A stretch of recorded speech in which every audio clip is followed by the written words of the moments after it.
Hello, everybody. Happy Tuesday. And today I am going to give my testimony. It's inspired by Mimi, whose channel is called Blessed and Adored.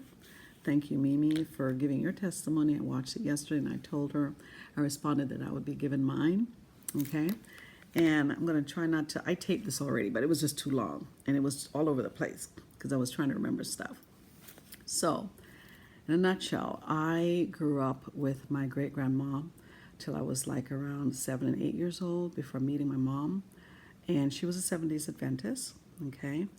And we would just all, in the morning, we wake up and she would have me and my sister sit on the step, I can see it now, with her, and she would be reading her Bible and quoting scriptures and everything. We would go to church up the street with her.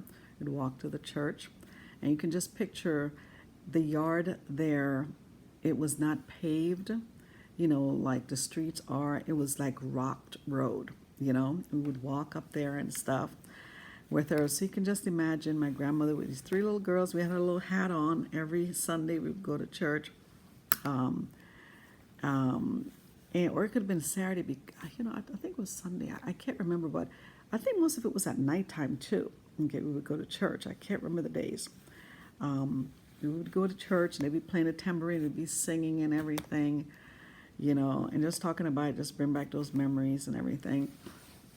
And so, from when we were young, we're always spoke to about the Lord. We had to learn the verses in the Bible, the chapters, the name from the Genesis all the way down, to Revelation, Deuteronomy, Joshua, Judges, Leviticus. We would have to learn from the beginning to the end. And as little girls, we would say it. I couldn't do it right now at all, in order like that, And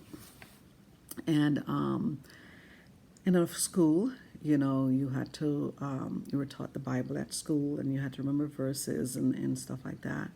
And it's so funny because, and I'll talk about going to Catholic school later, being in a Catholic school, how it's different section of the Bible that is being taught, that is focused on. It's more about Mary and Jesus, where as a Seventh-day Adventist and a Baptist, you are like going through the whole entire Bible and stuff.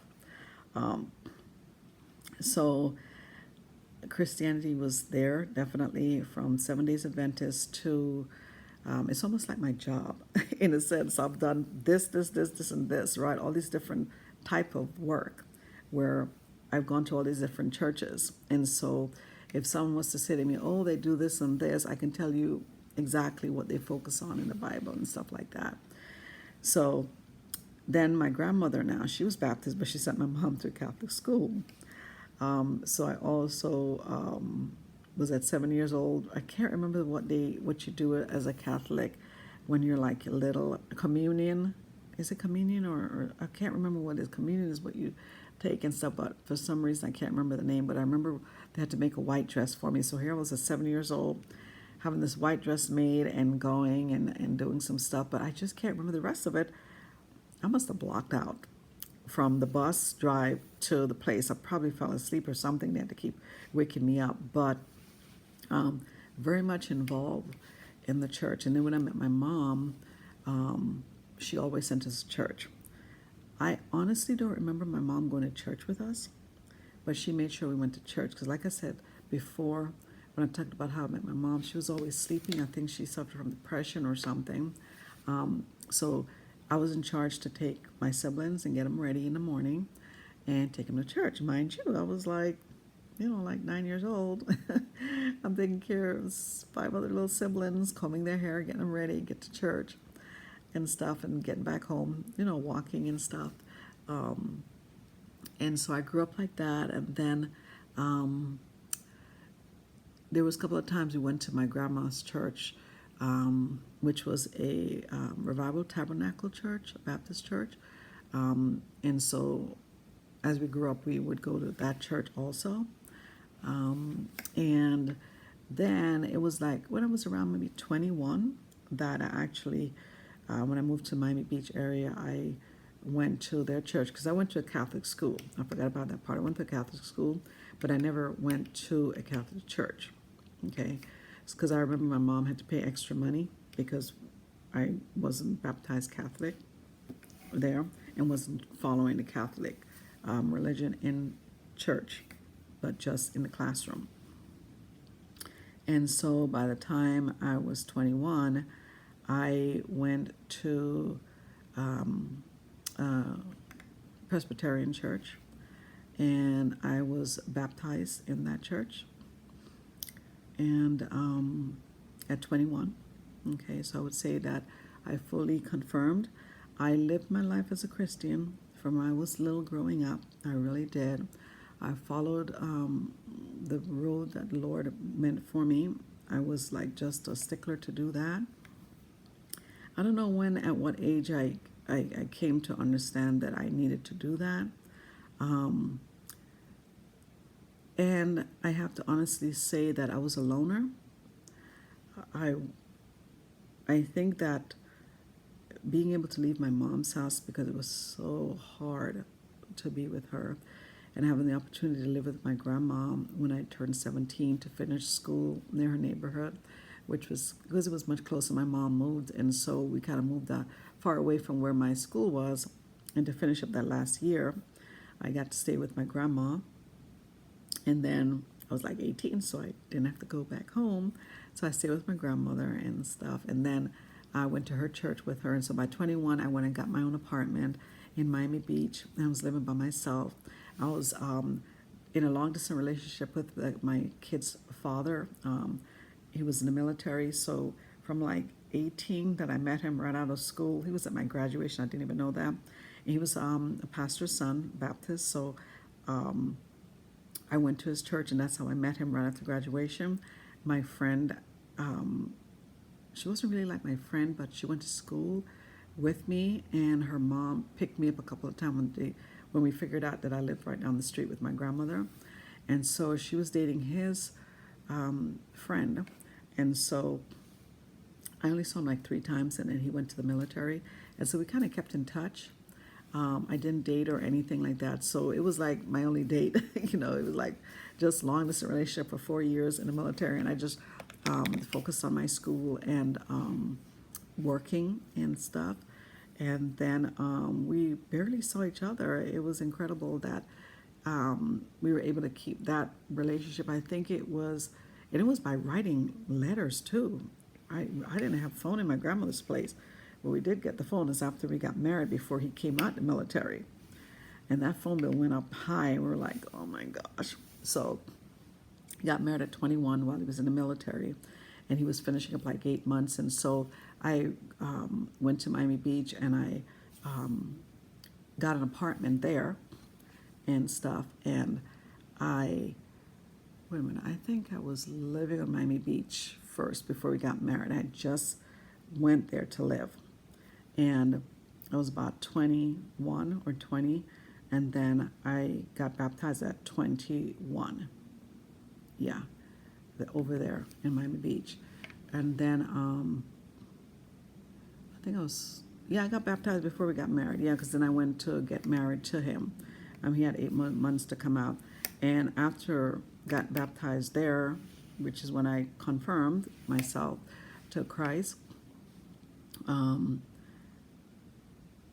then when he came out the military, we went to his father's church, because his father was a pastor, and it was a Baptist church. And so so that's when I confirmed, and I have lived my entire life, I wouldn't say in fear of God, but just be very much aware that my actions, there are consequences for it. And he's always been there for me no matter what.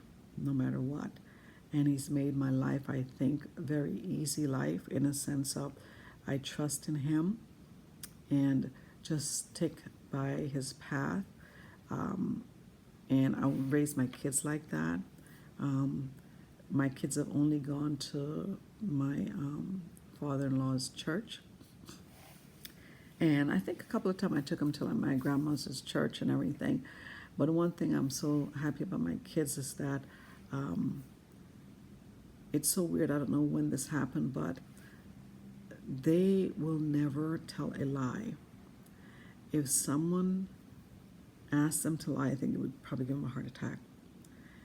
Because I would tell them that, there's no reason to lie. You can't fear anyone. If you find yourself in a position where somebody's going to make you feel like you want to lie, there is a major problem, okay? You always trust in God and speak the truth, and stuff. And so, yeah, He is in my life 24/7. There's not one day past that I haven't said my prayers, talked to Him, because, you have to do that. And people come into your life and everything, and they will, I don't think I've had people, except like on the job maybe, where they're kind of difficult, and like coworkers, and then you have to just show them who you are in a graceful way. Because of course, when you're walking as a child of God, people mistake it for weakness. And then you just have to kind of, don't let it affect you. And they will have to look at themselves of what they're doing. And then you have some Christians who use it as some kind of a power that they're better than others, and it's the wrong thing. Because a lot of people go through a lot of hard times, and they have to do things that they never thought they would do, and they're finally blessed to come to know God, and they start their life over, and it's a blessing, and then they remember, but the one thing is always have faith in Him. Never worry about anything. He will fix it for you. Just give it up to Him. I know it's hard because I do stress out sometimes. And then I have to be like, what am I stressing out about? How did I start stressing, and stuff. And so it is what it is,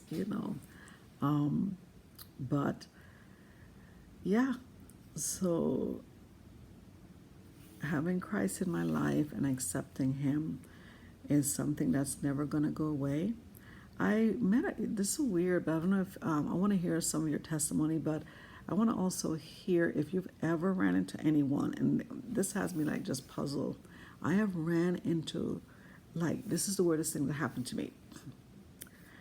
I was at Publix one day getting grocery, and this was like over 10 years ago.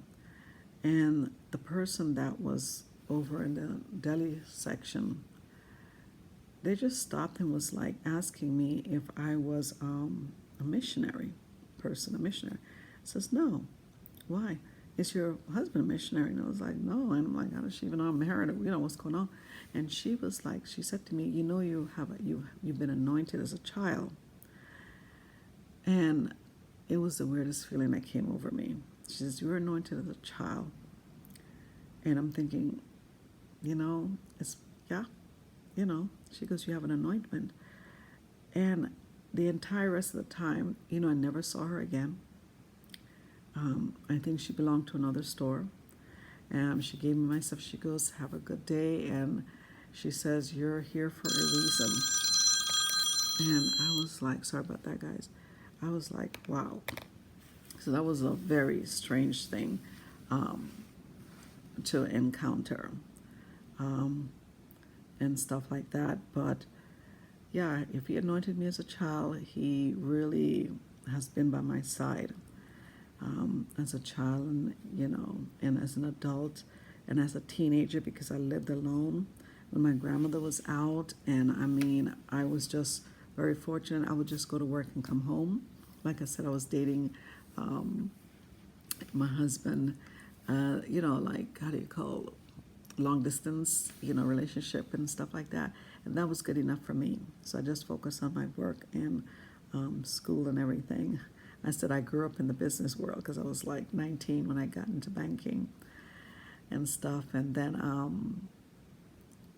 I have to say that I haven't been to church since maybe 2013, when I started my working in the builder's office,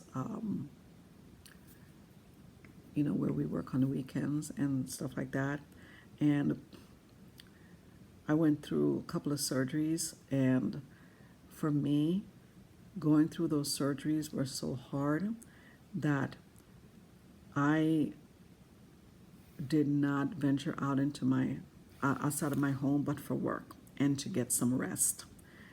Because a lot of time when you go to church, you have to be involved in so many things, and I just can't get out of my house. Like right now, the first thing I do is I come home, and I'm at peace with that. I don't have time to go anywhere else, and I wish I had more energy to partake in that and stuff, to go to church. We moved here, and there's a church down the street, and I'm like, where's the parking? And you live downtown, it's like, but I was like, okay. But I read my Bible, I pray, and I am just so glad that I loved how things worked out for me as a little girl, and having these strong women in my life that kept the Lord in our lives, me and my sisters and my brothers, and and things, and that even though my brothers got themselves in trouble, that they actually realized that being in church and being with the Lord and continuing to serve Him and ask for forgiveness, they go back to that. And what they've learned is association with people that don't believe in Christ can get you into trouble. And one of my brother, he literally just left Miami. He says, I can't be there because the people that I'm hanging around with is making me lose too much. And so he moved to a whole nother countryside of Florida, and where he's like, I'm in my church, I'm married, life is good, and that's how it's gonna have to be. And I always tell my kids that if you find yourself in company or around situations that's going to test your faith, walk away from it. There's no reason to stand up to the devil every day, okay? I made a mistake. I remember my husband had gotten upset with me because I said I don't believe in the devil. And I didn't mean that I don't believe that the devil is around or whatever. It's like he doesn't exist to me in some way. I just don't think about him because he's not part of my world, So, but yeah, and that's my testimony. I'd love to hear your testimony, and thanks, Mimi, for starting it, and be listening out for some more interesting stories. I'm trying to think. The next one is how, if I've done anything to make someone's life change, that you've touched someone's life. So I have to think about it because it's so sad that I have friends and everything. But again, a lot of my friends, they went to Catholic school with me and stuff like that. So I've never really the only way I could think that I've touched people would be in the workplace where there may be prejudice. And then I made that difference for them to realize that you have to look beyond someone's skin and look deeper, because they have their own little group who are of the same race, but there is no honesty between them. So I think that's the only thing that I could say that I've done in the workplace regarding that is just being me and being honest and fair and not cheating, and running over people to get whatever I want, and try to have others follow me and set an example. Some may not keep that, but I've always find a way to just explain it to them and trust in God and help them out, and stuff. All right, so have a fantastic Tuesday evening, everyone. I'm gonna go get ready to relax. I am tired, and I will talk to you guys tomorrow. Okay, bye-bye.